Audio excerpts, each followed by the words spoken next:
चला आषाढ तळूया म्हटलं की डोळ्यासमोर येतात त्या म्हणजे खुसखुशीत कापणे. अगदी या कापण्या खुसखुशीत होण्यासाठी साहित्य प्रमाण आणि काही महत्त्वाच्या टिप्स सांगणार आहे. त्याचबरोबर या कापण्या अजिबात वातड होऊ नये यासाठीच्या देखील टिप्स आपण पाहणार आहोत आणि परफेक्ट हाताने सहज तुकडे होतील इतक्या खुसखुशीत या कापण्या तयार झाल्या. त्यामुळे वेळ न घालवता पटकन रेसिपीला सुरुवात करूया. हाय, मी कविता. मी तुमच्यासाठी घेऊन येत असते दररोज दुपारी 12 वाजता अशाच नवनवीन आणि झटपट रेसिपीज, त्यासोबत पारंपरिक रेसिपींचा गोडवा देखील. त्यामुळे चॅनलला सबस्क्राईब केलं नसेल तर सबस्क्राईब करा. आज आपण खुसखुशीत कापण्या आषाढ विशेष तयार करणार आहोत. त्यासाठी या ठिकाणी घेतलेला आहे 1 वाटी गूळ. आता छान गोड मला या कापण्या आवडतात, त्यामुळे 1 वाटी गूळ घेतलेला आहे. तुम्हाला जर अगदी मध्यम गोड या कापण्या करायच्या असतील तर पाऊण वाटी गूळ घेतला तरीही चालेल. आता गूळ भिजेल इतपतच आपल्याला पाणी टाकायचं. साधारणतः पोहे खाण्याचे 3 चमचे होतील एवढंच पाणी मी टाकलेलं आहे. आता आपल्याला या गुळाचा पाक करायचा नाही, तर हा गूळ फक्त वितळून घ्यायचा आहे. मध्यम आचेवर अगदी 3 ते 4 मिनिटांमध्ये गूळ वितळून झालेला आहे. लगेचच थंड करण्यासाठी ठेवलं. आता रोजचं चपातीचं जे पीठ आहे तेच गव्हाचं पीठ घ्यायचं. ते साधारणतः 1.5 वाटी एवढं घ्यायचं आहे. त्यामध्ये टाकूया 2 चमचे बारीक रवा आणि 2 चमचे बेसन पीठ. अगोदर मी 1 वाटी या ठिकाणी गव्हाचं पीठ टाकलेलं होतं. आता पुन्हा अर्धी वाटी टाकत आहे, म्हणजे एकूण 1.5 वाटी एवढं मी गव्हाचं पीठ टाकलं. 2 चमचे बारीक रवा आणि 2 चमचे बेसन पीठ.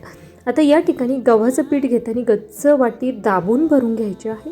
त्यानंतर 1 चमचा सुंठ पावडर, अगदी चिमूटभर मीठ, त्यानंतर कच्ची बडीशोप आणि विलायची छान मिक्सरला दळून घेतलेली होती ती टाकलेली आहे. आता छान खुसखुशीतपणा येण्यासाठी या ठिकाणी आपण टाकणार आहोत तुपाचं मोहन. या ठिकाणी पोहे खाण्याची साधारणतः 3 चमचे एवढं साजूक तूप घेतलेलं आहे.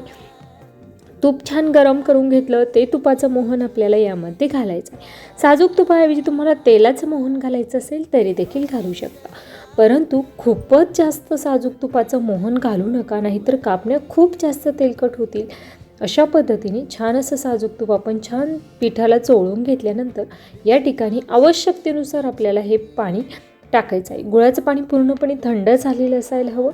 त्याचबरोबर या ठिकाणी बऱ्याचदा गव्हाचं जे पीठ आहे, काही गव्हाच्या पिठामध्ये पाणी जास्त ॲब्झॉर्ब केलं जातं तर काही गव्हाच्या पिठामध्ये कमी केलं जातं. त्यामुळे अगदी साहित्य प्रमाण परफेक्ट असलं तरीही सगळं पाणी एकाच वेळेस टाकू नका. मी सगळं टाकलेलं आहे, थोडं थोडं करून टाकलं. परफेक्ट असं आपलं पीठ मळून झालेलं आहे.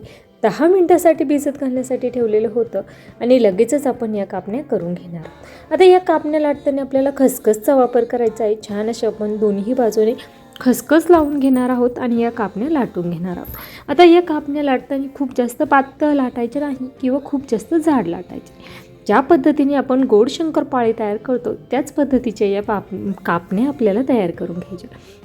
अगदी पटपट मी लाटून घेते. तोपर्यंत तुम्ही जर चॅनलला सबस्क्राईब केलं नसेल तर पटकन सबस्क्राईब करून ठेवा, कारण इथे मिळतात पूर्ण वर्षभर एकही दिवस सुट्टी न घेता दररोज दुपारी 12 वाजता रेसिपीज.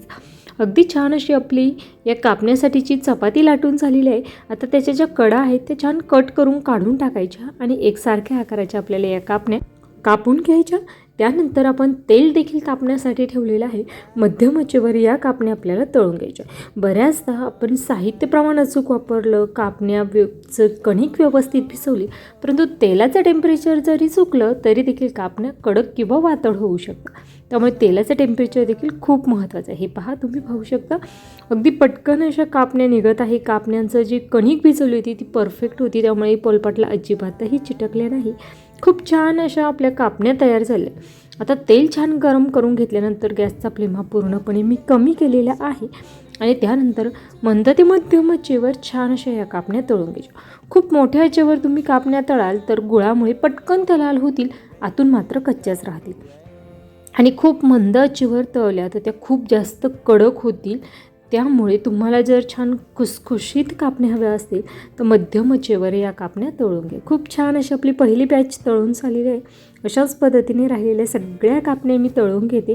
आणि हो, आषाढ स्पेशल छान खुसखुशीत पुरी असेल किंवा तिखट पुरीची रेसिपी, गुलगुलेची रेसिपी किंवा इतर आषाढ स्पेशल आपण खूप सगळ्या वेगवेगळ्या रेसिपीज पाहिलेल्या आहे. त्या रेसिपी मी या व्हिडिओच्या एंड स्क्रीनला देणार आहे, त्या पाहायला विसरू नका. अगदी छान अशा आपल्या कापण्या थंड करून झालेल्या आहे. वारीसाठी जर तुम्हाला द्यायचे असेल तर खूप छान थंड करून घ्यायच्या. त्यानंतर तुम्ही टिफिनमध्ये पॅकिंग करून देऊ शकता. खूप छान अशा आपल्या कापण्या तयार झाल्या, किती खुसखुशीत झालेल्या आहे हे मी तुम्हाला दाखवणारच आहे. रंग छान आलेला आहे. तुम्हाला ही रेसिपी आवडली असेल तर लाईक करा, जास्तीत जास्त शेअर करा आणि कमेंट करायला विसरू नका. त्याचबरोबर तुम्हाला जर आषाढी वारीसाठी तुम्ही या कापण्या बनवणार असाल तर कमेंटमध्ये जय हरी विठ्ठल असं लिहायला विसरू नका. हे पहा, अगदी हाताने सहज तुटत आहे.